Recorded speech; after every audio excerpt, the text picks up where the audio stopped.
हमें लड़की पसंद है, पर आप लोग दहेज में क्या क्या देंगे? दहेज? देखिए, दहेज हम नहीं देंगे। दहेज नहीं देंगे? पर क्यों? अरे आपको पता नहीं है, दहेज मांगना कानूनन जुर्म है। और हमने जो अपने बच्चे पर इतना खर्चा किया है उसका क्या? उसको पढ़ाया लिखाया और फिर वो सरकारी नौकरी करता है। देखिए बहन जी, खर्चा तो हमने भी अपनी बेटी पे बहुत किया है, उसकी पढ़ाई लिखाई पे। और सरकारी ना सही, लेकिन प्राइवेट जॉब तो वो भी करती है।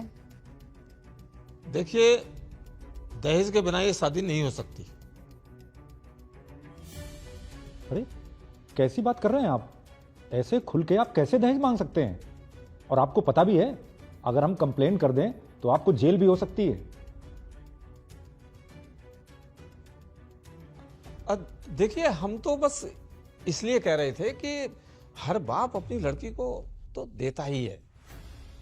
हाँ हाँ, तो वो हमारी अपनी मर्जी की बात है, हम डिमांड पे कुछ नहीं देने वाले। हाँ ठीक है, हमें कुछ नहीं चाहिए। देख लीजिए, कहीं ऐसा ना हो कि बाद में कोई डिमांड आए। हम एक पैसा भी नहीं देने वाले। हमारी एक ही कंडीशन है, नो डाउरी। आखिर हम बेटी वाले हैं, तो हमें ही आगे बढ़कर इस प्रथा को बंद करना पड़ेगा। ठीक है, जैसा आपको अच्छा लगे, पर एक कंडीशन हमारी भी है। जी बताइए। देखिए, आज हम ये रिश्ता पक्का करते हैं बच्चों का, और कल को शादी भी हो जाएगी। लेकिन बस हम इतना चाहते हैं कि कल को इन दोनों के बीच में ऐसा कुछ ना हो जिससे कोई परेशानी आए इनके जीवन में, इनको अलग होना पड़े। हाँ, ये तो सही बात है आपकी। पर कल को इनकी नहीं बनती, जो आजकल नॉर्मल बात है कि जरा जरा सी बात पर डाइवोर्स लेना, अलग होना। ये तो आम बात हो गई है आजकल। देखिए, आज हम आपसे दहेज में 1 रुपया भी नहीं लेंगे, लेकिन कल को इन दोनों के बीच में कुछ हुआ और ये अलग अलग हुए तो हम एलिमनी में भी 1 रुपया भी नहीं देंगे। ये शर्त आपको मंजूर है तो हमें ये रिश्ता मंजूर है।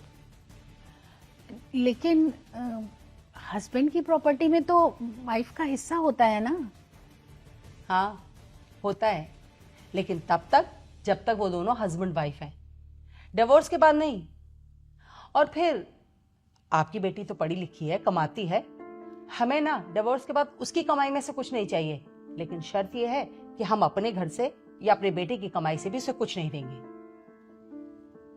देखिए, ऐसा नहीं है कि हम लोग दहेज लेना चाहते हैं या दहेज के लालची हैं, हम भी उसके खिलाफ हैं। लेकिन शर्त यह है कि अगर हम दहेज नहीं लेंगे तो हम एलिमनी भी नहीं देंगे, इन केस कभी अगर बच्चों का डिवोर्स हुआ तो। क्योंकि हमारे लिए दोनों बराबर ही है, ना हम दहेज के फेवर में हैं, ना हम एलिमनी के। हम आपको बस यही समझाना चाहते हैं।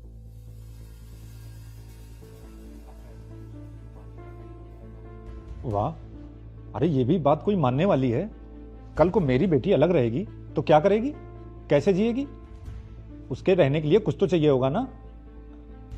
अरे तो वो इतना तो कमाती है ना, जो अपनी देखभाल स्वयं कर सके।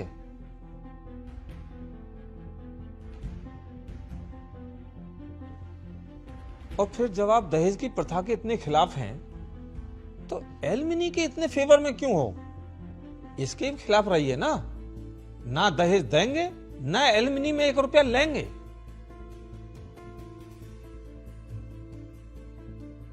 देखिए, आपने अपनी बेटी को पढ़ाया लिखाया, काबिल बनाया, हमने भी बनाया अपने बेटे को।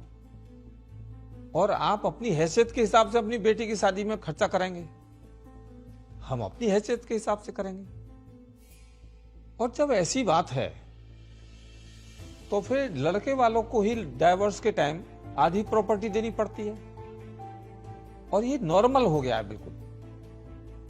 कुछ लड़कियों ने तो इसे बिजनेस बना लिया है।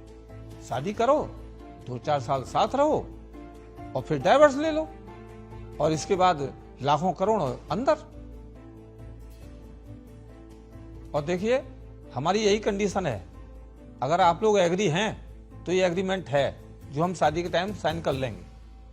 और नहीं तो हमें ये शादी नहीं कर सकते।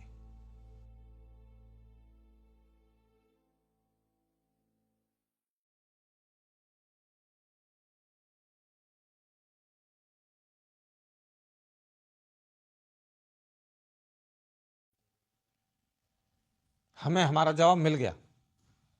चलो बेटा आइए। मुझे मंजूर है। बेटी, पापा ये सही तो कह रहे हैं। अगर दहेज लेना गलत है तो फिर एलिमनी लेना इतना नॉर्मल क्यों है? और मैं इतनी काबिल हूँ, इतना कमाती हूँ मैं।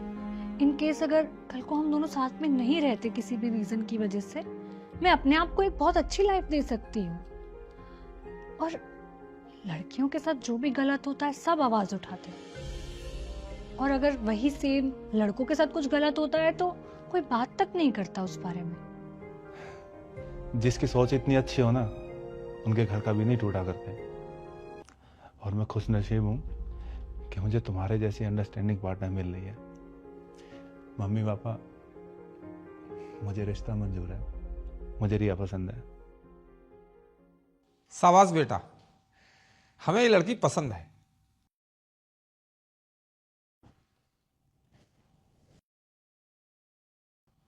ठीक है, जब दूल्हा दुल्हन राजी तो हमें भी मंजूर है। लीजिए मिठाई खाइए।